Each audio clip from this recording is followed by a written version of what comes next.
네, 꿈꾸는 책방 오늘은 오프닝에서 말씀을 드린 것처럼 스마트폰으로부터 아이를 구하라 라고 하는 책을 여러분께 소개해 드리겠습니다. 책의 저자는 놀이미디어 교육센터의 권장희 소장님인데요. 오늘 소장님과 함께 책 이야기 함께 하도록 하겠습니다. 소장님 안녕하세요. 네, 안녕하세요. 예, 반갑습니다. 자, 스마트폰으로부터 아이를 구해야 될 정도로 위급하군요. 네. 예. 어떻게 이 책 내시게 되셨는지 먼저 그 동기부터 좀 말씀 좀 해주세요. 네, 사실은 스마트폰을 대부분 아이들이 사용하고 있고 또 영유아들도 부모님들이 쓰기 때문에 네. 쉽게 아이들 손에 가고 있는데 부모들이 우려는 해요. 이거 많이 하는 게 아닐까, 문제 있지 않을까 우려는 하지만 구체적으로 무엇이 문제인지를 잘 모르기 때문에 걱정하면서도 필요할 때마다 다 스마트폰을 주는 상황이거든요. 그래서 저는 아이들에게 스마트폰을 주는 것이 정말 얼마나 위험한 일이고 그걸 줬을 때 아이들을 정말 부모로서 책임 있게 아이들을 사랑하는 방법이 아니라는 것들을 구체적으로 좀 알려줄 필요가 있겠다. 그래서 뇌과학적으로 이 문제를 좀 접근해서 제시하게 됐습니다. 네. 이렇게 스마트폰과 자녀 교육에 관한 강연도 또 책도 많이 활동을 하고 계시죠? 그렇죠. 2005년부터 이 부분에 사실 부모님들이 부모님들의 어린 시절에 미디어 기기를 접하면서 산 세대가 아니기 때문에 사실 지금 아이들이 접하는 미디어가 어떻게 위해한지 또 어떻게 지도해야 되는지 부모 세대는 경험이 없죠. 그래서 저는 이제 이런 부분들을 부모님들에게 좀 가르치고 안내할 필요가 있겠다 싶어서 2005년부터 이 일을 시작했고 그래서 벌써 14년째 교육하는 일과 또 여러 가지 안내하는 일들을 하고 있습니다. 네. 요즘 스마트폰 없는 스마트폰 넘어서 패드까지 다 들고 있으니까요. 그렇죠. 예. 그래서 부모님들 볼 때는 이제 아이가 스마트폰만 들고 있으면 좀 뭔가 불안해 보이면서도 걱정이 되시면서도 이걸 어떻게 해야 되는 건가. 이 책을 보면 이제 굉장히 좀 위기의식을 아마 부모님들이 읽으시면 조금 놀라실 만큼 위기의식을 느끼게 되는데 현장에서 이제 사역을 많이 하시게 되실 때 그 심각성들은 많이 또 느끼시겠네요. 그렇죠. 일단은 이미 이제 아이들이 99% 이상의 청소년들은 스마트폰을 갖고 있는 상황이고 정부에서 발표한 것만 봐도 하루 평균 4시간 48분이 우리나라 아이들의 스마트폰 이용 시간이에요. 그러니까 하루 24시간 중에 8시간 잠자고 8시간 학교 생활하고 나머지 일상생활이라는 게 8시간인데 그중에 5시간은 스마트폰과 함께 보낸다고 하니까 스마트폰 속에서 살고 있는 그런 셈이라고 할 수 있죠. 그러고 또 청소년뿐만 아니라 영유아기 아이들도 스마트폰 중독률이 17%에 이를 정도로 사실 아주 어린 아이들로부터 청소년에 이르기까지 이 중독 상태는 굉장히 심각한 상태라고 볼 수 있습니다. 네. 책을 보면 이제 스마트폰의 위험성에 대해서 저희 소장님께서도 조금 전에 말씀을 해주신 것처럼 뇌 과학적인 측면에서 이제 풀어 주셨다라고 말씀을 해주셨는데 내용에 이제 시냅스의 가소성.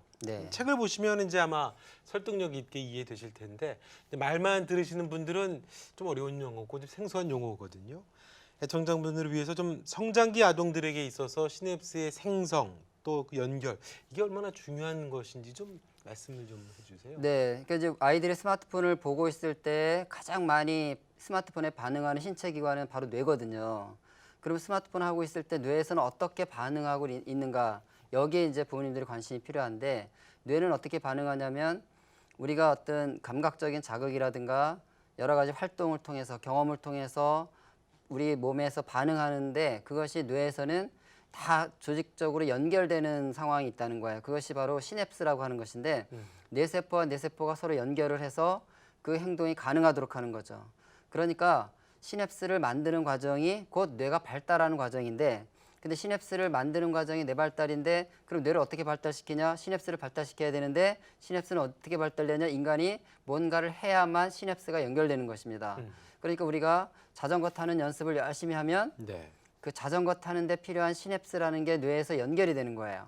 그리고 책을 열심히 읽으면 책을 해독하는 문해력을 키우는 것들이 거기 연결이 되는 것이고 그러니까 어떤 아이가 영어를 잘한다 그러면 영어를 잘하기까지 많은 시간 영어 하는데 시간을 보냈을 거 아닙니까 공부하는데 그 말은 공부를 통해서 뇌에서는 시냅스가 연결이 돼서 공부할 수 있는 뇌가 만들어진 거거든요. 그러면 스마트폰을 아이들이 많이 보고 있다는 얘기는 스마트폰을 하면서 재미있는 것과 자극적인 것 또 감각적인 것에 반응할 수 있도록 뇌가 만들어지는 거예요. 이건 이제 시냅스의 가소성은 일종의 시냅스가 만들어지고 소멸되는 과정인데 그것은 사람의 개인적인 경험을 통해서만 만들어진다. 마치 이제 근육과 같은 것이죠. 우리 몸에 우리가 그 헬스장에 가서 팔 운동만 열심히 하면 팔 근육이 만들어질 것이고 다리 운동을 열심히 하면 다리 근육이 만들어지잖아요. 뇌에서 어떤 뇌 활동을 할 수 있는 근육도 인간이 그 활동을 많이 할 때 만들어지는데 그게 아주 굉장히 독특한 뉴런과 뉴런, 그 뇌세포와 뇌세포 사이에 시냅스라는 형태로 만들어진다는 거죠. 그래서 인간이 아무 짓도 안 하고 있으면 아무 시냅스도 안 만들어지고 또 인간이 어떤 행동을 깊이 열심히 하면 그 시냅스 영역들이 많아지고 이렇게 되는 것이 이제 뇌 발달이기 때문에 우리 부모님들은 아이들이 스마트폰을 보고 있을 때 그냥 오락하고 있는 것이 아니라 뇌가 스마트폰에만 반응하고 행동하도록 특별히 거기에 강화시키는 일들을 하고 있는 것이다. 이렇게 생각하시면 되죠. 그러면 이제 그게 그 이제 앞으로의 세대는 이제 멀티미디어 뭐 네네. 스마트폰을 더 많이 만나게 되고 미디어 중심의 세상이 되면 아이들이 그쪽 분야에 대해서 좀 뭐 잘 모르는 어른들은 어릴 때부터 익숙해지면은 오히려 전문가가 되는 거 아니냐 그렇게 생각을 하시는 분들도 계시거든요. 굉장히 위험한 생각이죠. 사실은 이제 스마트폰을 사용하는 것은 스마트폰만 계속하고 있으면 스마트폰을 잘 사용하는 자는 될 수 있겠죠. 근데 스마트폰을 사용하는 시간을 계속 보내면 그게 중독이거든요, 사실은. 우리는 어떤 일상생활을 하는 데 있어서 스마트폰만 보고 있으면 안 되고 사실 어머니들, 아버님들이 걱정하는 것이 스마트폰을 사줬더니 네. 스마트폰을 사준 다음부터는 책도 안 읽더라, 생각도 안 하더라, 뭐 하다못해 자기가 마땅히 눈에 보여서 해야 될 방을 치운다거나 또는 뭐 그 책상에 앉아서 그 식탁에 앉아서 밥을 먹으면서 상대방을 바라본다든가 우리가 일상생활에 여러 가지를 해야 되는데 스마트폰을 계속 보고 있으면 뇌 자체가 스마트폰에만 반응하도록 재조직이 되기 때문에 구성이 되기 때문에 결국 스마트폰만 하다가 끝나는 인생이 되는 거죠. 그래서 재미있는 것만 하다가 끝나는 거죠. 네. 제가 이제 이런 표현을 씁니다. 사람이 오락실을 져놓으면 오락실에서는 오락을 하겠죠. 축구장을 져놓으면 거기서는 공을 차겠고 그다음 도서관을 져놓으면 책을 읽겠죠. 네. 그러니까 스마트폰만 보고 있다는 것은 뇌에다가 오락실만 짓고 있는 행위라고 보시면 되는 거예요. 그러니까 아이들이 책을 읽고 있는 걸 부모님들이 보신다면 우리 아이는 지금 뇌 속에다가 도서관을 짓고 있구나. 또 우리 아이가 공을 차고 놀고 있으면 우리 애는 지금 뇌 속에다가 운동장도 짓고 있구나. 그러면 아이들은 다양한 활동과 다양한 경험을 통해서 여러 가지 그 삶을 살아낼 수 있는 건물들을 뇌에다가 만들어놔야 풍요로운 삶을 살게 되는데 그런데 스마트폰을 계속 우리가 엄마들 보시다시피 애가 틈만 나면 스마트폰 보고 있잖아요. 화장실 갈 때도 스마트폰 들고 가고 침대로 갈 때도 스마트폰 들고 가고 그러면 그 아이의 뇌 속에는 소위 말하는 레저타운, 재밌는 거에만 반응하는 그리고 또 쉽고 편한 거에만 반응하는 그런 건물만 잔뜩 지어놓는 셈이 되니까 결국은 그 아이는 아무것도 스스로 할 수 없는 무기력한 아이들이 될 수밖에 없죠. 그래서 요즘 교실에 가보면 너무나 많은 중고등학생들이 의욕도 없고 무기력하고 또 의지도 없고 이런 것 때문에 걱정들 하시는데 그것은 심리적인 문제라기보다는 그들의 뇌 속에 그 심심한 거에 스스로 해결할 수 있는 그런 장치가 없고 스마트폰을 의존하는 그런 장치들만 있기 때문에 스마트폰을 치워놓고 뭘 과제를 주면 나는 할 수 있는 게 없어요. 이렇게 될 수밖에 없다는 것이죠. 자극에 굉장히 민감해진다라고 봐야 되는 건가요? 그렇죠. 그런 부분도 있죠. 예. 그 자극에만 반응하는 거죠. 그 요즘 아이들이 이제 스마트폰을 보기 시작하면서 소장님이 하신 얘기 중에 책에 혼자서 중얼거리는 행동이 사라졌다. 네. 그 얘기를 하셨습니다.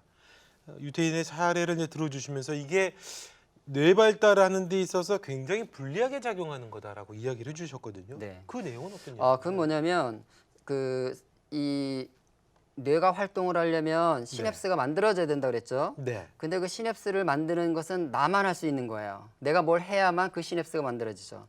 그러니까 우리 아이들이 태어나서 언어를 발달시켜야 되거든요. 네. 사실 언어 발달은 언어만 의미하는 것이 아니라 언어가 잘 발달돼야 사고력이 되는 것이고 사실 우리가 갑자기 어떤 사람에게 스페인어로 잠깐 10분만 생각해 주세요. 그러면 스페인어를 할 수 없는 사람은 스페인어로 생각을 할 수가 없는 거죠. 그렇죠. 그러니까 우리의 사고력은 언어의 풍성한 만큼만 사고를 할 수 있는 거거든요. 또 학습도 언어 능력만큼만 학습을 하는 거예요. 그 아이들이 공부를 잘 못한다 그러면 부모님들은 쟤는 날 닮아서 머리가 나쁜가? 뭐 이렇게 생각하는데 머리가 좋고 나쁘고 이전에 언어적인 그 사고력, 언어적인 표현 능력이 취약하다는 거죠. 그래서 결국은 학습 능력이나 사고력이나 창의력의 기초는 언어가 잘 발달되는 것인데, 그럼 우리 아이가 뇌 언어가 잘 발달되는 것은 선천적인 것이 아니라 그가 언어적인 그 행동을 많이 해야 되는 거예요. 그러니까 영유아기에 부모로부터 많은 이야기를 듣고 책을 읽어주는 소리 듣고 대화를 통해서 많은 소리 언어, 소리적인 언어를 듣는 것도 중요하고, 또 혼자 놀이를 통해서 자기가, 우리가 아이들이 인형이나 장난감 갖고 놀 때를 보면 항상 뭐 쭝얼거리면서 자기 이야기를 하면서 놀잖아요. 가만히 놀진 않잖아요. 그렇죠. 예. 그들이 쭝얼거리면서 놀고 있다는 것은 그들의 뇌에다가 그런 그 역할극을 하면서 언어적인 시냅스들을 계속 만들어가고 있는 중이라는 거죠. 그래서 많이 혼자 놀이를 많이 하는 아이들, 책을 읽거나 부모님과 많은 대화를 하고 책 읽는 소리를 들은 아이들은 뇌의 언어적인 시냅스 연결이 굉장히 풍성해져서 되게 사고력과 학습 능력이 뛰어나게 되는 거거든요. 네. 그런데 이제 스마트 기기는 아이들이 스마트폰을 보고 있을 때 보면 절대적으로 하지 않는 게 입을 놀리지 않는 거다라는 거죠. 그렇죠. 소리를 내지 않아요. 그리고 부모님들이 스마트폰 한테 주는 이유 중에 하나도 조용히 하고 있으라고 스마트폰을 준단 말이죠. 그렇죠. 그래서 스마트폰을 갖고 놀 때는 인형 놀 때랑 달리 전혀 말을 하지 않기 때문에 그 아이들에게 있어서 뇌에도 언어적인 연결이 되지 않는다. 그래서 사실 우리 아이들이 지금 진짜 문제는 머리가 좋고 나쁘고의 문제가 아니라 언어적인 연결, 시냅스를 만들 수 있는, 가소성을 만들 수 있는 뇌 활동을 못하게 만드는 스마트폰이 문제다, 이런 얘기고, 그것이 이제 구체적으로 한 예를 든 것이 유태인들인데, 유태인들은 13살에 성인식을 하기 때문에 3세부터 13살까지 토라, 우리가 알고 있는 모세오경 있죠, 성경을 암송을 다 합니다. 그러니까 암송하려면 계속 중얼거려야 되죠. 중얼거리지 않고서는 암송을 할 수가 없고, 또 부모님들이 같이 아이를 암송을 시키기 위해서 계속 문답을 합니다. 그 암송한 내용들을 가지고 묻고 답하고. 그러니까 그 아이들은 소리 언어라고 말하는 언어적인 것들을 굉장히 풍성하게 만들고 가는 거예요. 그래서 제가 농담 삼아 그러죠. 유대인들은 3세부터 13세 사이에 뽀로로 볼 시간이 없다, 한가하게. 왜냐하면 친구들은 다 13세 돼서 토라를 암송해서 성인식하고 어른 대접받는데, 우리 애는 그걸 안 해가지고 13세가 됐는데도 토라를 암송 못하면 성인식을 못하고 아이칙을 받고 있게 되는 거거든요. 그러니까 부모 입장에서 보면 아이가 아무것도 안 한다 싶으면 지금 할 일 없니? 그럼 빨리 우리 같이 암송해야지 하면서 수시로 소리 언어들을 만들어가는 일들의 시간을 보내는 그 문화가 만들어져 있기 때문에 그들은 평균 IQ는 94밖에 되지 않는다는 거거든요. 50개 나라를 조사했는데 유대인들의 IQ는 50개 나라 중에 45위 수준이에요. 굉장히 낮은 거죠. 우리나라는 평균 IQ는 106으로 나와요. 50개 나라 조사한 것 중에 1위예요. 머리는 우리가 훨씬 더 좋지만 유대인들은 모든 영역에서 탁월한 업적을 보이는 것은 그들이 3살부터 13세 사이에 많은 소리 언어에 노출돼 있고 소리 언어를 입으로 중얼거리고 표현해낸 것들이 그들의 뇌 구조를 완전히 바꿨다는 거예요. 우리는 2D, 우리는 순차적 사고를 하거든요. 기승전결, 사건과 시간의 흐름을 따라서 우리는 생각을 해요. 네. 그런데 유대인들은 사건과 시간의 흐름을 따라 사고하는 것이 아니라 사건의 중심점을 가운데 놓고 양쪽 끝으로부터 A, B, B, C, C에서 중심점을 향해서 양쪽으로 이렇게 좁혀오는 사고를 한다는 거예요. 그러니까 우리는 순차적 사고를 하지만 유대인들은 입체적 사고를 하고, 우리는 2D로 사고하지만 유대인들은 3D로 사고한다. 이것이 굉장히 창조적 사고의 밑바탕이 됐는데, 그 기초는 머리가 아니라 3세부터 14세 사이에 많은 언어적인 삶과 활동들을 그들이 해오는 문화가 결국 그런 뇌를 만들었다. 이것이 이제 하버드 대학에서 연구한 연구의 결론이었거든요. 그런 면에서 보면 스마트 기기는 그나마 우리 아이들이 그나마 구술적인 언어, 소리적인 언어들을 경험할 그 시기를 너무나 많이 빼앗아 간다고 볼 수가 있죠. 하긴 스마트폰 갖고 있으면 뭐 교회 예배 드릴 때도 그렇고 아이들이 말을 하는 거는 본 적이 없네요. 그렇죠. 예. 그리고 이제 카톡을 해도 우리 아이들은 저는 소통이 필요하기 때문에 카톡을 해야 돼요. 그래서 스마트폰 필요해 이렇게 쓰니 뭐 한단 말이에요. 2시간째 카톡을 했어요. 2시간 동안 무슨 내용으로 이렇게 소통을 많이 했나 하고 이렇게 받아서 이렇게 보면 2시간을 했다는데 그 내용을 보면 크크크 흐흐 요요요 이런 거밖에 없는 거예요. 거기에 완성된 주어와 목적어와 서술어가 있는 자기 주장이나 상대방의 이야기를 듣고 그것에 대해서 자기의 반론들을 정리해서 써서 서로 주고받는 대화, 그 카톡 2시간에 하나도 없습니다. 사실 그런 대화를 내가 하지 않으면 내 뇌에는 그런 시냅스 연결이 되지 않습니다. 그러니까 아이들이 뭘 물으면 사실은 뭐 소통을 한다고 하지만 어떤 주제를 가지고 토론하자 그러면 되지 않아요. 교회에서 우리 선생님들이 많이 경험하는 것들인데, 공과를 하면서 이제 같이 성경을 읽고 같이 주제를 읽고 자, 이 주제에 대해서 한번 돌아가면서 얘기해 보자. 그래서 옆 사람한테 한 사람한테 이제 시켜요. 그렇게 해가 이제 뭐라 하죠. 그 다음부터는 물을 것도 없어요. 모든 아이들이 저도 저거랑 맞아요. 똑같아요. 자기 생각을 주도적으로 표현할 수 없는 것은 그들이 뭔가 의욕이 없어서가 아니라 평소의 일상생활 가운데서 그런 삶을 살아내지 않기 때문에 뇌에 그것을 표현해낼 수 있는 그 근육과 같은 시냅스가 연결이 안 돼 있어서 못하고 있다는 것을 보셔야 됩니다. 그러니까 사고 능력이 없다는 말씀인 거죠. 그렇죠. 그게 뇌에서 형성이 안 된다는 거죠. 스마트 기기는 그걸 못하게 한다는 거죠. 또 반복적인 시청은 팝콘 브레인을 만든다라고 하셨습니다. 네. 팝콘 브레인 이게 뭐죠? 이제 우리는 뇌에 어떤 감각적 자극이 들어와야만 사실 뇌가 활동을 하는 거예요. 그러니까 네. 그 예를 들어서 시각장애인들이 시각적인 자극을 받지 않으면 그 시각 정보를 처리하는 후두엽 뒤쪽 뇌에 시냅스 연결이 되지 않습니다. 그래서 시각장애인들은 꿈속에서도 볼 수가 없어요. 우리는 눈을 감고 자지만 꿈속에서 보죠. 그 이유는 우리 시냅스들이 이미 만들어져 있기 때문에 눈을 감고 있어도 시냅스가 활동하니까 이제 그 이미지들을 보는 거거든요. 그러니까 감각적 자극을 통해서 뇌가 구성된다는 뜻이거든요. 그런데 이제 스마트 기기는 굉장히 시청각적으로 강한 자극들이 아이들에게 들어오는 거죠. 그러면 이 뇌 자체가 시청각적으로 강한 자극에 반응하도록 뇌가 시냅스가 구성이 되는 거예요. 그러면 이제 감각적 자극이 강하지 않은 거에는 반응을 하지 않는 게 되죠. 뇌에서 그걸 못 하게 되는 거예요. 그래서 이제 교실에 가 보면 많은 아이들이 이제 이렇게 멍청하게 있는 거예요. 네. 선생님이 뭘 해도 의욕이 없고 반응하지 않고.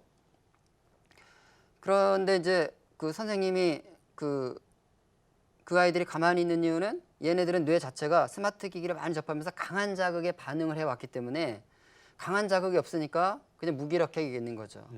그런데 선생님을 기다리는 이유는 선생님으로부터 강한 자극을 받고 싶어 하는 거예요. 근데 선생님이 강한 자극을 내지 않잖아요, 교실에서는. 그렇죠. 예. 그럼 아이들이 한 2, 3분 정도 그 인내심을 가지고 기다리다가 막 이제 소리도 지르고 뭐 움직이기도 하고 상대방 때리기도 하고 이렇게 막 나대기 시작한단 말이에요. 걔가 나대는 이유는 뇌 자체가 강한 자극을 계속 수용하면서 구성을 해놨기 때문에 스스로 자극이 없으면 자극을 자꾸 만들어내는 거죠. 이걸 이제 팝콘 브레인이라고 하는 거예요. 그러니까 뇌 자체가 팡팡 튀는 자극이 없으면 뇌가 무기력해지고 스스로도 팡팡 튀는 자극을 받아들이기 위해서 스스로를 자꾸 자극적인 삶을 만들어내는 것이죠. 심지어는 이제 책을 봐도 이제 스마트 기기를 통해서 이렇게 많이 아이 교육시킨다고 엄마들이 이제 스마트 기기를 가지고 네. 패드 같은 거 가지고 네. 아이들을 주지 않습니까? 그 아이들은 패드를 통해서 개구리를 보면 개구리를 이렇게 클릭을 하면 개구리가 깨굴 이렇게 뛰잖아요. 소리도 나고 뛰기도 네, 하고. 네.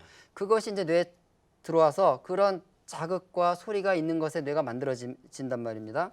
그러면 아이가 이제 글을 알게 되면 엄마는 글을 아니까 이제 종이책을 주면서 책을 읽어봐라. 그리고 줘요. 아이는 딱 보고 개구리가 있죠. 개구리가 있는데 그걸 눌러보겠죠. 눌러보는데 개구리가 안 튀는 거예요. 소리도 안 나고. 그러면 나는 항상 그 자극에 뇌가 반응하도록 만들어져 있는데 그런 자극이 없으니까 이 책을 읽고 싶어지가 않는 거예요. 그래서 아이들이 실증나고. 책은 재미없다고 휙 집어던지고 패드만 주세요. 이러고 이제 그런 자극적인 것만 반응하다 보니까 자극이 없는 상황에서는 무기력해지거나 나대기 시작하고 또 차분히 앉아서 과제를 수행할 때는 그걸 감당하지 못하고 자꾸 이제 문제가 됐죠. 그걸 이제 의학적으로 보면 ADHD라고 얘기를 하죠. 근데 ADHD를 의학적 용어로 보면 좀 더 보통 사람보다 좀 더 많은 자극이 뇌에 들어와야 뇌가 안정감을 이루는 상태. 이게 이제 ADHD예요.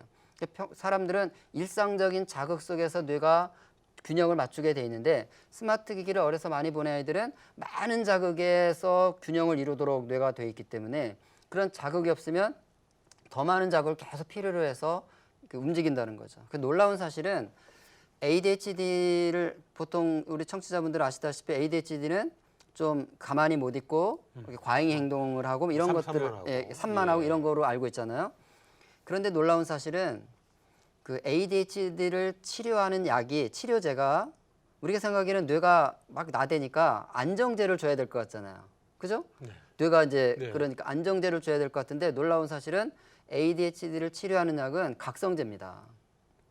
각성제요? 네. 각성제를 줘야 되는 거예요. 왜냐하면 얘 뇌 자체가 많은 자극을 요구하는 상태로 돼 있기 때문에 약물로 나대서 그걸 회복해야 되는데 나대면 안 되니까 강한 약물을 줘서 각성제를 줘서 뇌 균형을 맞춰주는 거예요. 그게 놀라운 거죠. 그러니까 사실상 우리 뇌 스마트 기기들이 아이들의 상태를 굉장히 흥분하도록 만들어 놓은 상태이기 때문에 어쨌든 각성제를 줘서 그거를 균형을 맞춰주는 것이 ADHD 치료제라는 것은 굉장히 시사하는 바가 많죠. 아이들 그럼 나이가 있나요? 혹시 어느 정도까지는 아이들이 스마트폰에 좀 노출이 되면 안 된다. 그런 게 있나요? 그러면? 그거 이제 뭐 의학적으로 미국의 이제 소아과학학회라고 있는데 미국 소아과학학회에서는 한 만 3세까지는 절대적으로 TV나 스마트폰이나 컴퓨터를 절대적으로 아예 접하지 않게 해줘야 된다. 그래요. 그때는 이제 왜 그러냐면 아이들이 이제 태어나면 여러 가지 영역에 있어서 그 결정적 시기라는 게 있습니다. 이제 언어를 배우는데도 결정적 시기가 있고 시각적인 정보들을 수용해서 해석해내는데도 결정적 시기가 있고 그래서 아기들이 태어났을 때는 시각적인 자극이 가장 예민합니다. 그러니까 그 생후 10개월 된 아기들은요 모든 원숭이 얼굴을 다 구별합니다. 우리는 원숭이들 보면 예, 그게 그건데. 다 똑같잖아요. 그런데 그 시기는 자기가 생존, 그러니까 인간이 본능적으로 생존하려면 그 나한테 유익한 사람인지 해로운 사람인지를 식별하는 것이 굉장히 중요하잖아요. 네. 그래서 아이들이 낯가림하고 이런 게 오는데 시각적으로 그것들을 예민하게 분별하고 확인해서 자기 안에서 그걸 그 취사 선택을 하고 이런 것들이 만들어지는 게 가장 먼저 시작되는 거예요. 그다음에 이제 청각적 자극들, 그다음 언어적인 것, 그다음 조금 더 늦게 나오는 것이 이제 그 사회적인 기술, 상대방을 존중하고 배려하고 이런 건 좀 뒤에 나오고, 그다음에 조금 더 뒤에 나오는 것은 이제 사고력, 창의력 이런 그 소위 말하는 전두엽의 활동들을 통해서 분별력을 갖는 부분들은 10세 이후에 좀 더 늦게 이제 발달이 돼요. 그래서 각 영역 인간으로서 살아내는 데 필요한 여러 영역들이 그 시냅스가 연결되는 결정적 시기가 있는 거거든요. 그런데 이제 영유아기에는 대개 이제 우리가 습득과 관련된 결정적 시기가 그때 만들어집니다. 그러니까 우리가 아이들이 왜 3세, 5세 때 부모님들이 경험하잖아요. 아이가 3세, 5세 되면 우리 애가 천재가 아닐까? 아이들은 굉장히 빨리빨리 자기가 생존하고 적응하기 위해서 필요한 것들을 배우도록 뇌가 만들어져 있어요. 요 시기에는 사실 스마트 기기를 접하는 것은 굉장히 해롭죠. 왜냐하면 그 시기에 이미 스마트 기기의 감각적, 자극적인 아주 획일화된 자극들이 이미 자리를 다 잡게 되기 때문에 어떤 분들은 이런 표현을 씁니다. 뇌과학자들은 우리 뇌는 마치 여러 모양의 여러 종류의 시냅스들의 각축장이다 이런 말을 해요. 우리가 어떤 숲을 보면 숲에 가보면 숲이 만들어져 있잖아요. 그게 평화롭게 만들어진 게 아닙니다. 거기에 온갖 종류의 씨앗들이 날라와서 그렇죠. 뿌려진 거예요. 그런데 그중에 살아남은 것들이 자리 잡고 있는 거예요. 예를 들어서 큰 나무가 여기 있다면 그 나무 때문에 너무나 많은 씨앗들은 다 돛대된 거예요. 그래서 누가 먼저 그 자리를 잡아서 영역을 확보하냐에 따라 숲이 만들어지는 거거든요. 근데 뇌가 그와 같다고 얘기를 하는 거야. 우리 뇌는 굉장히 그 유연해가지고 여러 가지 영역을 담당할 수 있는 뉴런들이 있지만 거기가 비어 있는 게 아니라 내가 그 자극을 통해서 그 영역을 만들어야 되는데 아무 짓도 안 하고 있으면 다른 영역이 만드는 거예요. 예를 들면 아까 시각 자극들을 처리하는 것은 후두엽, 뒤쪽이라고 그랬어요. 뇌. 근데 시각장애인들은 시각 정보를 처리 안 하니까 뒤쪽에 비어 있는 게 아니라 청각 자극과 촉각 자극을 통해서 활성화된 영역들이 뒤에 그 자리를 다 차지합니다. 그래서 이제 어떤 케이스가 있냐면 40살이 그 3살 때 망막이 손상돼서 시각장애인으로 살았던 분이 40세가 돼서 망막 이식 수술을 했어요. 그래서 이제 다시 빛이 눈을 통해서 들어오게 됐습니다. 그럼 볼 수 있을 것 같을까요? 볼 수가 없습니다. 왜냐하면 그 시각 정보를 처리하는 뇌 영역이 있는데 거기가 비어 있으면 시각 정보가 들어오면서 그 자리를 자기가 만들어서 시각 정보를 처리할 수 있는 뇌가 만들어졌겠죠. 근데 그 자리가 비어 있는 게 아니에요. 40년 동안 다른 영역들이 이미 그 자리를 다 차지해서 자리를 잡고 있어요. 그 사람은 지금 이제 60이 됐는데 미국의 그 국가대표 스키 선수고 스키를 타서 장애인 스키 선수죠. 금메달까지 딴 사람이에요. 그러니까 눈을 감고 스키를 너무 잘 타는 사람이죠. 40살에 보게 됐습니다. 20년 지난 지금도 스키를 타려면 눈을 감고 타야 돼요. 방해를 받기 때문에. 우리 뇌는 그렇게 단순하지 않습니다. 그래서 영유아기에 균형 있게 그 필요한 영역들이 잘 다 균형 있게 발달돼야 되는데 아이들이 하나에 집착하면 그것이 이미 자리를 다 잡고 차지하게 되면 그 시냅스 영역들이 그러면 다른 걸 아이들에게 주고 싶어도 올 수가 없는 거예요. 거기 영역들이 방해를 받는 거죠. 그 시각 정보들이 그쪽에서 만들어지지 않는 것처럼. 그렇기 때문에 이 영유아기는 너무 중요하고 대략 제가 보면은 가장 뇌가 부모님들도 아시다시피 아이들이 빨리 배우고 쉽게 배우는 그 영역이 되게 그 0세부터 13세 정도, 이때는 뭐 다 천재적으로 두세 번만 반복해도 바로바로 아이들이 알게 되고 경험하게 되고 하는데, 요 시기는 절대적으로 저는 스마트 기기로부터 아이들을 보호해야 될 때라고 보고, 네. 그다음에 이제 13세부터 18세 요때까지도 이 전두엽의 사고하는 능력들을 키워나가는 시냅스가 만들어지는 아주 중요한 시기이기 때문에 이때도 이제 스마트 기기를 절대적으로 줄이는 거는 너무 중요하다고 봐요. 이때 스마트 기기를 많이 보게 되면 사고하는 패턴들이 만들어지지 않습니다. 그래서 이제 그 시기에 스마트 네. 기기가 이제 많이 영향을 주죠. 또 그때는 또 공부해야 돼가지고 공부를 아이들이 못해요. 스마트폰 갖고 있으면. 그렇죠. 예. 예. 자, 오늘 꿈꾸는 책방에서는요, 스마트폰으로부터 아이를 구하라 책의 저자이신 권장희 소장님 모시고요, 책 이야기 함께 하고 있습니다. 이제 그런 얘기 하시는 분이 사실 또 계세요. 이제 예전의 세대 분들은 그때도 보면은 그 당시에 미디어인 TV는 푹 빠져 살았고요. 전자오락실 그래가지고 네네. 전자오락실에 가서 그냥 살았거든요. 그러니까 굉장히 긍정적이고 낙천적으로 생각하시는 분들은 아유, 나 때도 시커 그렇게 했는데 나 잘 컸어라고 얘기를 하시거든요. 그렇죠. 그거 이거하고 좀 다르다고 봐야 되나요? 그러니까 이제 우리 부모님들이 그 어린 시절에 경험했던 것을 토대로 자꾸 얘기를 하는데, 네. 그때 스마트 기기는 없었죠. 네. 근데 이제 그 지금까지 말씀드린 것의 핵심은 반복하고 지속할 때 뇌에서는 그것을 강화시키기 위한 시냅스가 만들어진다 그랬죠. 그러니까 일주일에 한 번 1시간 정도 운동하는 사람과 매일 2시간씩 7일 동안 매일 운동하는 사람은 근육이 같을 수가 없죠. 그렇죠. 뇌가 그렇다는 거예요. 우리가 오락실 가서 오락하는 것은 이벤트예요. 일주일에 한 번 시간 내 가지고 오락실 가서 하도, 오락실에서 뭐 돈 떨어지면 그만해야죠. 또 오락실에서 또 말도 많이 하긴 해요. 말도 많이 하죠, 물론. 그렇고 해도 자기가 뭐 5천 원을 가져갔으면 5천 원 떨어지면 더 하고 싶어도 못 하는 거죠. 그렇죠. 그런데 이제 스마트 기기는 손에 있단 말입니다. 무제한이죠. 그러면 눈을 뜨자마자 보면서 눈 뜨고 잠들 때까지 스마트폰을 보고 있는 거예요. 그렇죠. 그리고 여기는 뭐 그 대부분 정액제로 쓰고 데이터를 쓰기 때문에 뭐 돈 이거 이제 10분 하고 나서 내가 좀 돈이 좀 부족한데, 네. 이런 맞죠. 의식 자체가 없죠. 예. 그러다 보니까 일주일에 1시간 하는 운동과 하루에 10시간씩 매일 하는 운동에 그 뇌가 그 근육이 달라듯이 뇌에 스마트 기기에 감각적이고 재밌는 거에 반응하는 오락실 형태의 시냅스가 너무나 견고하게 이미 지어지기 때문에 다른 일을 할 수 없게 만든다는 면에서는 너무 다르다는 거죠. 중독성이 그만큼 굉장히 강하다는 그렇죠. 거죠. 예. 스마트폰 이야기를 하고는 있는데 소장님 말씀 나누다 보니까 약물 중독 같은 느낌이 듭니다. 맞아요. 예. 예. 그래서 디지털 중독이라고 얘기를 하죠. 그렇군요. 그 이제 스마트폰 사용 유해성에 대해서 영유아부터 청소년에 이르기까지 연구하고 조사하신 결과가 이제 되게 책에 네. 주목주목 담겨서 또 설득력이 있습니다. 성인들 같은 경우도 그러면 스마트폰이 뭐 제가 아는 어떤 분은 스마트폰으로 길거리 기차 타고 내려가시다가 앞에 계단 하나를 못 보고 저런 인대가 늘어나셨대요. 저런. 예.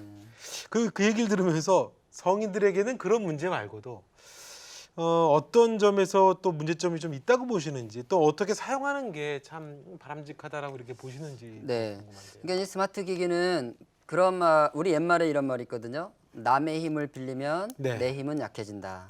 우리가 여기다 전화번호를 입력시키고 나면 네, 내 머릿속에 전화번호는 기억되지 않는 거죠. 그렇죠. 남의 힘을 빌리면, 스마트 기기를 쓰면 빠르고 편하고 쉽고 재밌고 좋기 때문에 우리가 쓰지만, 내가 전화번호를 외우려는 노력을 안 하면 이 내 뇌는 내가 하지 않으면 시냅스가 안 만들어진다 그랬죠. 그러니까 전화번호를 기억해서 표현하는 시냅스가 안 만들어지기 때문에 우리는 전화번호를 기억 못하고 급할 때 사실은 까먹어요.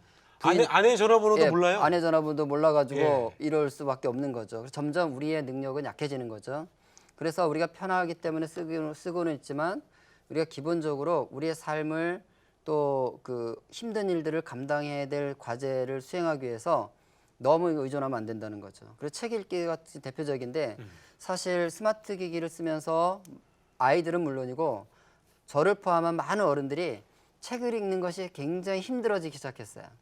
책을 읽으려면 되게 힘이 드는 거예요. 또 요즘 책도 그래서 얇아졌어요. 그렇죠. 얇아지고 예. 쉬워지고 그랬는데, 어려운 책을 읽으려면 자꾸 힘들어지는 이유는 뇌 시냅스가 점점 약해지는 거거든요. 그래서 어떤 분들은 이제 그 딥 워크라 그래서 힘든 일. 우리가 사실 예전에는 뭐 이렇게 원고 하나 쓰려면 매일 날밤을 새고 그것 때문에 고민하고 이런 힘들게 뭔가 과제를 수행했는데 그 힘들게 과제를 수행한 만큼 우리의 시냅스, 뇌는 튼튼해져서 또 다른 과제가 와도 어려움 없이 수행할 수가 있다는 거거든요. 그런데 이제 스마트 기기에 이제 우리가 의존하면서 정말 우리가 사실 어디 가려면 내비게이션 키지 않으면 그렇죠. 갔던 길도 못 가는 하긴 진짜 그래요. 이런 문제가 예. 이제 생기고 있는 거죠. 예. 그래서 그런 면에 있어서는 되게 이제 취약해져 있고 장기적으로 보면 우리가 이제 사고를 하거나 굉장히 그 반성 요즘에 뭐 그런 표현을 많이 쓰는데 그 메타인지라 그래서 자기 성찰 있죠.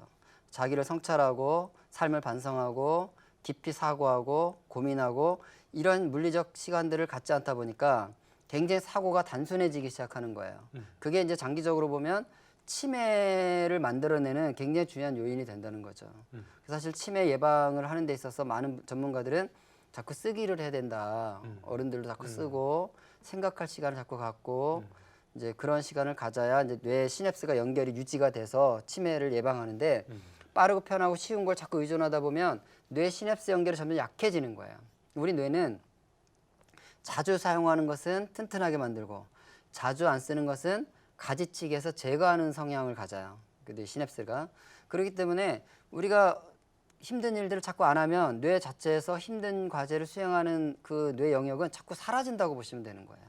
그러니까 사실 치매를 예방하기 위해서라도 우리는 자꾸 이제 스마트폰을 좀 멀리하고 자기가 네. 불편한 걸 자꾸 해보는 네. 그런 삶을 사는 건 중요하다고 봅니다. 그렇죠. 뇌는 자꾸 편한 거를 찾으려고 하는 것 같아요. 그렇죠. 그만큼 뇌가 힘이 약해진다는 거예요. 사실 저도 이제 자동차가 없을 때는 어쩔 수 없이 걸어 다니지 않습니까? 네. 그래서 자동차를 쓰면서부터 걷는 시간이 줄어드니까 이거 하체가 약해지는 그렇죠. 거야. 약해지죠. 그래서 뭐 식당에서 밥 먹고 일어날 때도 뭐 이러고 일어나고 정신이 번쩍 들더라고요. 그래서 이제 집중적으로 헬스를 해서 이제 그동안에 그 자동차 운전을 통해서 근육이 약해진 부분들을 집중적으로 보완시켜 놓고 네. 그러니 가능한 한 이제 많이 걷고 운동하고 해서 이제 근육을 유지하려고 애를 쓰는데 뇌도 똑같은 형태이기 때문에 스마트 기기를 사용할수록 우리 뇌의 그 근육 기능들이 점점 약화되니까 노화도 빨리 올 것이고 또 우울증도 빨리 생길 것이고 네. 그러다 보면 이제 노인이 돼서 굉장히 힘든 삶을 살 수 있으니까 그렇죠. 우리도 이걸 자꾸 좀 멀리할 필요는 있습니다. 자녀들 5원짜리 인생이라고 하셨습니다. 네네. 우리의 자녀들이 5원짜리 인생으로 전락하고 있다는 내용 참 현실감이 있습니다. 10원도 아니고 5원짜리입니다. 이 5원짜리 인생 이게 어떤 표현이십니까? 이제 아이폰 같은 경우는 이제 애플사는 매년 그 자기네들의 원가를 공개합니다. 우리가 아이폰을 하나 만드는데 원가가 얼마 들었다는 걸 공개를 해요. 그들이 예. 공개를 하는 이유는 네. 이제 투자자들에게 더 많은 이익을 받을 수 있으니까 투자하도록 하기 위해서 하는 건데 네. 원가 공개를 어떻게 하냐면 부품을 구입하는데 30원이 들어가고 100원 그러니까 아이폰 하나를 100원이라고 친다면 네. 부품을 구입하는데 그중에 30원을 쓰고 조립을 하는데 5원을 쓴다는 거예요. 그리고 35원이 들어갔기 때문에 애플사는 65원을 자기네들은 100원 중에 벌었다 이렇게 이제 원가 공개를 해요. 그러면은 이제 100원 중에 65원을 번 그것은 뭐냐? 그 애플은 뭘 해서 벌었고 그리고 그 조립한 사람들은 왜 5원밖에 벌지를 못하냐? 이거를 이제 어떻게 써놨냐면 아이폰 뒷면에 보면 Designed by Apple in California, Made in China 이렇게 써 있어요. 그러니까 우리는 디자인을 했기 때문에 우리는 65원 번 거야. 너희는 조립을 했기 때문에 5원이에요? 예, 만들기만 했기 때문에 5원을 번 거야. 이렇게 써놓은 거예요, 거기 아예. 그런데 이제 그 디자인이라는 건 뭐냐면 우리의 그 사고를 통해서 새로운 것들을 개발해내는 것을 이제 우리가 디자인이라고 하는 거예요. 연구개발이죠, 쉽게 얘기하면. 그러니까 단순한 사고만 해가지고는 시키는 것밖에 할 수 없죠. 우리 교실에서 아이들에게 이런 문제에 대해서 너 어떻게 생각하니? 네 생각 한번 말해볼까? 없는데요. 너는 어떤 생각이야? 잘 모르겠는데요. 예, 그렇죠. 아이들이 생각해보자 그러면 없어요, 몰라요 이렇게 얘기해요. 왜냐하면 자기 생각을 해본 적이 없어요. 자기가 갖고 있는 모든 생각은 스마트 기기에서 본 예. 생각밖에 없는 거예요. 자기 혼자 생각을 재구성해 본 적이 없는 거죠. 그렇기 때문에 그러면 선생님은 그 아이에게 할 수 있는 말이 없어요, 몰라요 이러면 그래 그럼 앉아서 시키는 거나 잘해. 시키는 거 잘하면 오원이 되는 거예요. 오원이 된다는 게 예. 그런 뜻이죠. 그래서 우리 아이들이 그냥 요즘 우리 사회 전반적인 트렌드이기도 하지만 다 이제 취업이 안 되니까 공무원을 하려고 하잖아요. 뭐 공무원을 편파하는 건 아니지만 그게 무슨 얘기냐면 공무원이 되는 방법은 시험을 보면 되는 거예요. 그러니까 그야말로 외워서 답 맞추면 할 수 있는 직업이 공무원인 거예요. 그렇지 않습니까? 외워서 답 맞춰. 그래서 공시족이라는 것도 있고 정말 네. 열심히 외워가지고 그 찍어가지고 공무원 되는 거 아닙니까? 그것이 우리 아이들의 지금 문제라는 거죠. 다시 생각하면 취직이 안 됩니다. 그러면 어떻게 해야 돼요? 취직이 안 되면 별짓을 다 해봐야 되는 거예요. 그죠? 취직이 안 되면 별 이 짓도 해보고 저 짓도 해보고 하다 보니까 이 짓 저 짓 하다 보니까 그것이 직업이 되는 거예요. 이게 디자인이라는 거죠. 그런데 스마트 기기에 의존하면서 살아온 친구들은 새로운 일들을 해본 경험이 없는 거죠. 그래서 제가 이제 부모님들에게 진짜 강조하는 게 뭐냐면 아이들이 엄마 찾아와서 심심해 그러면 그건 미안해하거나 부담스러워하지 말고 그냥 10분만 참고 견뎌봐라. 그러면 아이들은 엄마한테 보채다 안 될 것 같으면 할 수 없이 어딘가 가서 뭔가를 하고 놀고 있다. 그가 뭔가를 하고 놀고 있다는 얘기는 그 뭔가를 하는 시냅스들을 뇌에다 만드는 것이고 그 아이는 나중에 그렇게 자란 아이는 그 별짓을 다 하면서 살아왔기 때문에 그 시냅스가 만들어진 아이는 어떤 과제가 주어지거나 장애물이 생기면 별짓을 다 하는 삶을 사는 거다. 해보는 거군요. 해볼 수가 있는 거죠. 뇌가 있으니까. 그래서 제가 그렇게 얘기해요. 심심해야 별짓을 다 한다. 심심해야 별짓을 다 하고 별짓을 다 해야 별짓을 다 하는 시냅스가 만들어지고 별짓 다 하는 시냅스가 만들어진 사람만 별짓 다 하는 삶을 살 수가 있다. 저희 아이도 이제 스마트폰 없이 이제 피처폰은 그냥 그렇죠. 전화 문자 되는 폰으로 고등학교까지 졸업을 했는데 물론 집에 TV도 이제 없었고 근데 이제 어느 날 집에 왔는데 우리 딸이 저한테 그러는 거예요. 아빠 오늘 내가 나를 위해서 별명을 하나 지어봤어요. 그래. 무슨 별명? 혼자 놀기 달인. 자기가 지은 자기 별명이 혼자 놀기 달인이라는 거예요. 그러니까 심심하니까 그냥 뭐 나를 재밌게 해줄 장치가 없으니까 어떻게 해요? 내가 만들어야 되는 거야. 그렇죠. 그러니까 뭐 재밌게 놀기 위해서 별짓을 다 하는 거예요. 무에서 유를 창조하는 거죠. 그렇죠. 예. 그것이 우리 뇌를 그것이 가능하도록 계속 재구성한다는 거죠. 그것이 디자인이라는 거예요. 네. 그래서 이제 그 앞으로 뭐 그 얘기 나오겠지만 우리 아이들이 진짜 없는 직업을 만들어내고 창의적인 직업을 통해서 새로운 일들을 통해서 부가가치를 만들어내고 이런 삶을 살아내려면 그냥 쉽고 편한 거에 의존하지 않고 스스로 과제를 해결할 수 있는 능력들을 네. 자꾸 키워줘야 된다. 방송을 들으시는 이제 부모님들이 똑같이 생각할 것 중에 하나가 그래서 아이들에게서 스마트폰을 뺏으려고 그러면 차라리 그렇게 목소리 내면서 싸우느니 속상해서 그냥 포기하게 됩니다. 소장님 뺏을 수가 없어요라고 이야기합니다. 맞아요. 그러면 어떻게 좀 방법적인 측면에서 어떻게 하면 좋을까요? 뭐 어머니들의 경험은 뭐냐면 주고 싸우는 것보다 안 주고 싸우는 게 훨씬 더 유리한 싸움이다. 그렇죠. 그런 얘기를 해요. 그래서 어쨌든 주면 후회하고 안 주면 시달린다 뭐 이런 표현 쓰는데 일단 제가 이제 투지폰을 쓰라고 얘기를 하는데 그 투지폰이라는 말이 그 이중적인 거죠. 2세대 전화와 문자만 되는 2세대 핸드폰이라는 뜻도 있지만 한자로 투지, 싸울 투자, 뜻지자, 영어로 하면 파이팅 스피릿. 투지폰을 쓴다는 것은 투지가 있어야 된다. 그래서 맞는 말이네요. 예, 그래서 이것이 아이들의 삶을 풍요롭게 만들어가는 것을 방해한다면 싸워서라도 지켜내도록 하는 그런 정신적인 자세가 먼저 필요하다. 이런 걸 말씀을 드리는데 가장 중요한 것은 뭐냐면 이걸 이제 아이들에게 설득하는 방법이 한시적으로 얘기를 하는 거예요. 그러니까 너는 뭐 스마트폰을 쓰지 말라 이것이 아니라 지금은 너가 뇌가 발달되는 아주 결정적 시기이기 때문에 마치 키도 우리가 키가 자라는데도 결정적 시기가 있잖아요. 키가 크는 시기가 있고 어느 성장판이 닫히면 더 이상 키가 자라지 않고 키가 자라는 시기에는 균형 있게 음식을 잘 섭취하도록 부모가 잘 관리해주고 도와주듯이 네. 뇌가 잘 성장하는 이 시기에는 스마트 기기를 참아내고 그리고 20살이 돼서 스마트폰을 쓰기 시작해도 뇌가 어느 정도 만들어진 다음에 써도 앞으로 100세 시대니까 80년 이거 지겹게 쓸 수 있는 거다. 네. 그러니까 지금은 2G로 써야 된다. 이 얘기를 1번 하고 두 번째는 이제 그러면 아이들이 불편하다는 걸 얘기하지 않습니까? 그렇죠. 뭐 친구들이랑 네. 소통도 할 수 없어요. 뭣도 할 수 왕따 없어요. 당한다고 그러고. 이런 네. 얘기 하죠.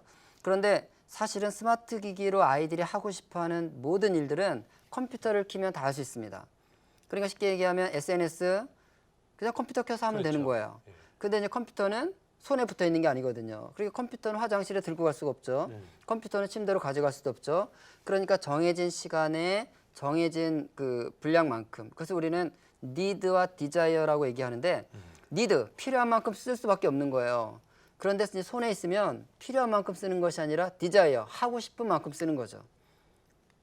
우리가 뭐 하고 싶은 만큼 그렇죠. 하다 보면 결국 중독도 되고 다른 걸 할 수가 없고 자꾸 부모 자녀 갈등이 생기니까 손에서 쓰지 않고 가능한 한 이 다른 기기를 사용하도록 하라는 것이 이제 두 번째고 세 번째는 어쩔 수 없이 스마트폰을 사줘야 됐다면 요즘은 앱들이 많이 있습니다. 관리 앱들이. 그래서 스마트폰을 아이가 쓸 때 부모 폰에서 아예 아이폰의 사용 시간이라든가 사용하는 앱이라든가 이런 것들을 함께 합의해서 제어를 할 수 있는 장치들이 있어요. 이제 각 통신사에서 앱을 설치하는 그런 곳에 가보면 통신사에서 만들어서 제공하는 자녀 보호 프로그램들이 있거든요. 그런 걸 활용해서 어느 시간대만 특정 시간대만 한시적으로 쓴다라는 거에 대한 규칙을 서로 만들고 그걸 이제 사용하는 게 중요하고요. 네. 저는 뭐 가장 중요한 것은 부모라고 봐요. 부모의 뭐가 중요하냐면 부모가 스마트 기기를 스스로 절제하는 것을 아이들에게 보여줘야 됩니다. 우리 뇌에는 거울 뉴런이라는 게 있어요. 거울 뉴런은 뇌 자체는 보기만 해도 뇌는 그걸 하고 있다는 거예요. 네. 그러니까 내가 바나나를 먹고 있을 때 뇌를 찍으면 이제 바나나 먹을 때 뇌 현상이 나타나죠. 네. 근데 앞에 있는 사람이 바나나 먹는 것을 보기만 해도 내 뇌는 바나나를 먹고 있을 때 뇌와 똑같은 활동을 하고 있는 거예요. 보기만 해도. 이게 이제 거울 뉴런이라는 건데 그러니까 엄마 아빠가 애기 앞에 앉혀놓고 스마트폰을 이렇게 하고 있으면 애는 아빠 엄마의 스마트폰을 보기만 해도 뇌는 스마트폰을 하는 것과 똑같은 결과를 초래하는 거예요. 그래서 이제 엄마 아빠가 잠들면 애들이 몰래 일어나가지고 엄마 아빠 스마트폰 챙겨가서 밤새 하는 애들이 있는데 그건 왜 그러냐면 낮에 평소에 눈 뜨고 있을 때 엄마 아빠가 스마트폰 하는 모습을 보면서 뇌가 계속 이미징을 했기 때문에 그런 일이 벌어지거든요. 스티브 잡스도 자기 자녀들에게는 스마트폰을 주지 않았다고 했는데 자녀들에게만 스마트폰을 안 준 게 아니라 그 잡스의 전기를 쓴 작가 스티브 잡스의 전기를 쓴 월터 아이작슨이라는 사람의 증언을 들어보면 그가 잡스 전기 쓰려고 잡스 집을 자주 방문을 했는데 잡스가 집에서 스마트폰 하고 있는 걸 한 번도 본 적이 없더라는 거야. 그 잡스는 그럼 뭐 했냐? 항상 아이들과 앉아서 같이 책 읽고 토론하고 아이들과 집에서 시간 보내지 자기 혼자 앉아서 스마트폰 하는 거를 보지 못했다는 거거든요. 그것이 저는 부모님들에게 되게 도전이 돼야 된다고 봐요. 그래서 우리가 아이가 잠들 때까지는 스마트폰 보지 않고 부모도 참아내고 살아내야 아이들도 부모가 책을 읽고 있는 모습을 보면 아이는 뇌가 나는 책 읽을 마음이 없어도 뇌는 엄마 아빠가 책 보는 모습을 보면 나는 책을 봐야 되겠네 이런 마음이 계속 뇌에 만들어진다는 거거든요. 거울 뉴런이라는 게. 그래서 제가 어머니들한테 그렇게 얘기해요. 당신 책 읽기 싫어도 그냥 책 펴놓고 딴 생각하더라도 신용이라도 해라. 그럼 아이는 그걸 보면서 나도 책 봐야 되겠네 하고 책을 읽게 돼 있다. 네. 근데 엄마 아빠가 스마트폰 보고 있으면 애가 스마트폰 안 하고 있어도 뇌는 계속 스마트폰을 하고 있기 때문에 거기에 대한 갈망과 스마트폰을 하고 싶어하는 욕구가 만들어지게 되는 것이다. 네. 그래서 가정에서 부모님들이 먼저 같이 살아내는 것 그것도 뇌과학적으로 볼 때 굉장히 중요하다고 봅니다. 예. 자, 꿈꾸는 책방 오늘은요. 스마트폰으로부터 아이를 구하라의 저자 권장희 소장님을 모시고요. 책 이야기 함께 나눴습니다. 책을 저희가 10권을 준비했습니다. 필요하신 분들, 읽어보고 원하시는 분들은요. 샵 1069 50원의 유료 문자, 100원의 긴 문자로 문자를 남겨주시면 10분 추첨을 해서 책을 선물로 드리도록 하겠습니다. 소장님 끝으로 네. 이제 우리 뇌과학적으로 많이 또 짚어주셨는데 또 우리 방송 듣고 계시는 분들이 이제 또 신앙적으로도 이걸 또 그러면은 신앙적으로 이걸 또 어떻게 접근하면 좋나 아마 그런 생각들도 하실 텐데 영적으로도 좀 이렇게 짤막하게 우리 부모님들께 해주고 싶은 얘기 마지막 한 말씀 해주시고 마쳤으면 좋겠습니다. 네. 사실은 아이들이 스마트폰을 찾는다는 것은 스마트폰에 대한 재미에 대한 욕구나 갈망이 생긴다는 걸 말하거든요. 그래서 스마트폰을 갈망하다 보면 그 아이들은 하나님을 향한 갈망을 만들 수가 없어요. 그래서 이제 우리는 아이들이 집에 들어오면 아빠가 이제 퇴근하고 오면 막 달려가서 아빠한테 인사를 안 하고 스마트폰만 뺏는다는 거잖아요. 네. 그 아이는 하루 종일 사실 스마트폰을 갈망한 거예요. 오, 스마트폰 오십시오, 오십시오, 어서 오십시오. 이렇게 갈망하다가 잡아서 하고 있는 것이기 때문에 단지 스마트폰을 보는 게 아니라 스마트폰을 예배하는 것과 같다는 거죠. 그 갈망이. 그래서 사실 요즘 중고등학교, 중고등부, 교회 중고등부의 특징 중에 하나가 예배 시간에 아이들이 소리내어 찬양을 하지 않습니다. 그렇죠. 소리를 내 찬송을 하지 않는 아이들이 너무 많은 거야. 왜냐하면 그들의 갈망이 이미 스마트 기기나 게임에 재밌는 거에 갈망이 잡혀 있기 때문에 묶여 있기 때문에 그들이 그것을 풀어내고 하나님을 갈망하고 예배하는 이게 영적으로 안 만들어지는 거예요. 그래서 저는 스마트 기기는 단지 공부하는 데 방해되고 내 발달에 방해되고 이런 차원이 아니라 그 아이들이 하나님과 갈망함으로 하나님과 예배하고 하나님께 관심 갖고 하는 영적인 영역들을 거의 죽게 만드는 그런 심각한 문제를 만들기 때문에 부모님들은 스마트 기기 사용에 대해서 정말 아이들을 다음 세대를 키우는데 중요하게 인식을 해야 될 필요가 있다고 보고요. 그런 면에서 교회는 훨씬 더 사실 스마트 기기 사용 문제를 가지고 토론하고 아이들 많은 교회들이 지금 이제 제가 이제 강의하면 도전을 하는데 주일학교에서 주일학교 중고등부에 아예 교회에 올 때 스마트 기기를 집에다 두고 오는 캠페인을 해라. 그래서 가져온 아이들 가지고 싸우지 말고 부모님들이 교회 갈 때 헌금 챙겼니 이런 것만 하지 말고 스마트 기기는 집에 뒀지 그러고 오면 아이들은 와서 자기가 스마트 기기를 할 수 없기 때문에 더 친구들과 대화도 하게 되고 관심도 갖게 되고 예배도 하게 되고 말씀도 듣게 되고 이런 환경을 만드는 거 너무 중요하다 그렇게 생각합니다. 네. 자, 꿈꾸는 책방 오늘 권장희 소장님 모시고요. 소개해드린 책 스마트폰으로부터 아이를 구하라 책을 여러분께 소개해드렸습니다. 소장님 오늘 좋은 말씀 고맙습니다. 네, 감사합니다.